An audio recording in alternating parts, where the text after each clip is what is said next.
जय हिंद दोस्तों, आपका मेरे चैनल पर स्वागत है। जैसा कि कल हमने पंचवर्षीय योजना के इतिहास के बारे में पढ़ा था, आज हम पंचवर्षीय योजना के अंतर्गत ही प्रथम पंचवर्षीय योजना का विस्तृत अध्ययन कराएंगे आपको।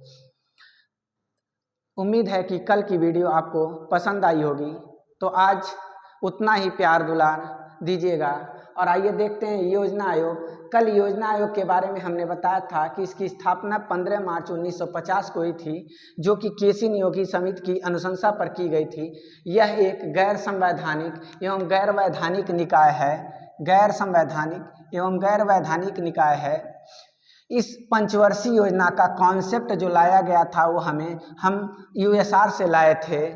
प्रथम पंचवर्षीय योजना की बात करें तो इसका जो कार्यकाल था वो 1 अप्रैल 1951 से 31 मार्च 1956 तक था।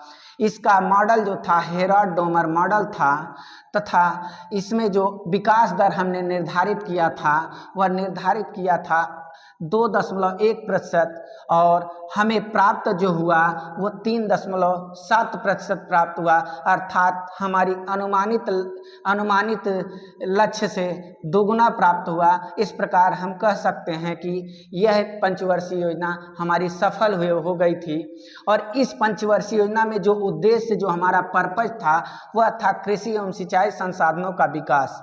क्योंकि हमें पता है कि जब हम स्वतंत्र हुए तो हमारे पास कृषि एवं सिंचाई संसाधनों का बहुत ही अभाव था, क्योंकि अंग्रेजों द्वारा हमारे संसाधनों का बहुत ही दुरुपयोग किया गया तथा उसका दोहन किया गया, जिसके कारण हमें इस पर सर्वप्रथम फोकस करने की आवश्यकता पड़ी। इस योजना के तहत हमने कुछ प्रमुख योजनाएं भी चलाई थी, जैसे सामुदायिक विकास कार्यक्रम, जिसकी शुरुआत 2 अक्टूबर 1952 को की गई थी। 2 अक्टूबर 1952 को की गई थी, परंतु यह सामुदायिक विकास कार्यक्रम सफल न हो पाया। उसका मुख्य कारण था धन का अभाव।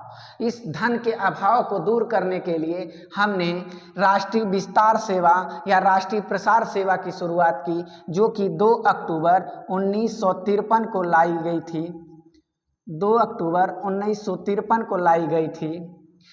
और इस राष्ट्रीय विस्तार सेवा के द्वारा हमने धन की कमी को दूर करने का प्रयास किया, तथा जो हमारा इस पंचवर्षीय योजना का उद्देश्य था कृषि एवं सिंचाई संसाधनों का विकास, उसकी पूर्ति के लिए हमने बहुउद्देशीय परियोजनाओं को परिकल्पित करने का प्रयास किया। और इसी संबंध में बहुउद्देशीय परियोजनाओं को आधुनिक भारत का मंदिर कहा गया। हमारे देश के प्रथम प्रधानमंत्री पंडित जवाहरलाल नेहरू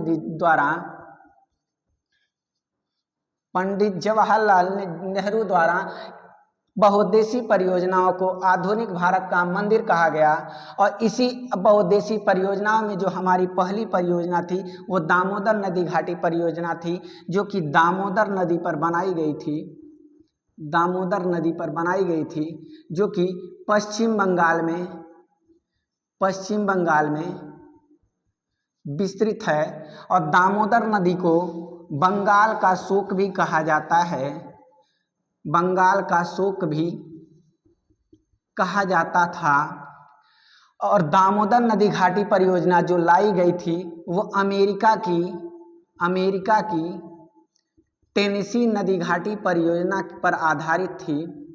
टेनेसी नदी घाटी परियोजना पर आधारित थी। नदी घाटी परियोजना पर आधारित थी। जबकि दूसरी बहुउद्देशीय परियोजना जो हमारी थी वो भाखड़ा नागल बांध परियोजना थी, जो कि सतलज नदी पर बनाई गई थी। सतलज नदी पर बनाई गई थी। और यह परियोजना पंजाब तथा हिमाचल प्रदेश में मुख्यतः विस्तारित है। सतलज नदी को प्राचीन समय में शतुद्री के नाम से जाना जाता है। शतुद्री के नाम से जाना जाता है। यह एकमात्र ऐसी नदी है जिसे ट्रांस हिमालय नदी के नाम से जाना जाता है। ट्रांस हिमालय नदी के नाम से जाना जाता है, क्योंकि यह हिमालय के बीच से होकर गुजरती है, जो हिमाचल प्रदेश में स्थित शिवकिला दर्रे से भारत में प्रवेश करती है। शिपकिला दर्रे से भारत में प्रवेश करती है। जबकि तीसरी बहुउद्देशीय परियोजना की बात करें तो हीराकुंड बांध परियोजना थी, जो महानदी पर बनाई गई थी और यह उड़ीसा राज्य में विस्तारित है, जिसे प्राचीन समय में कलिंग के नाम से जाना जाता था, कलिंग प्रदेश के नाम से जाना जाता था। उसके बाद इसी पंचवर्षीय योजना के अंतर्गत IIT खड़गपुर की स्थापना की गई।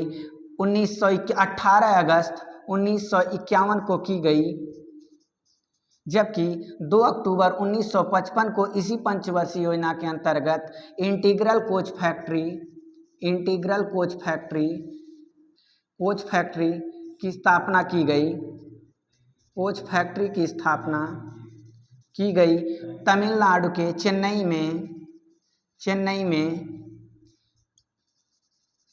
में की गई, जहां वर्तमान समय में वंदे भारत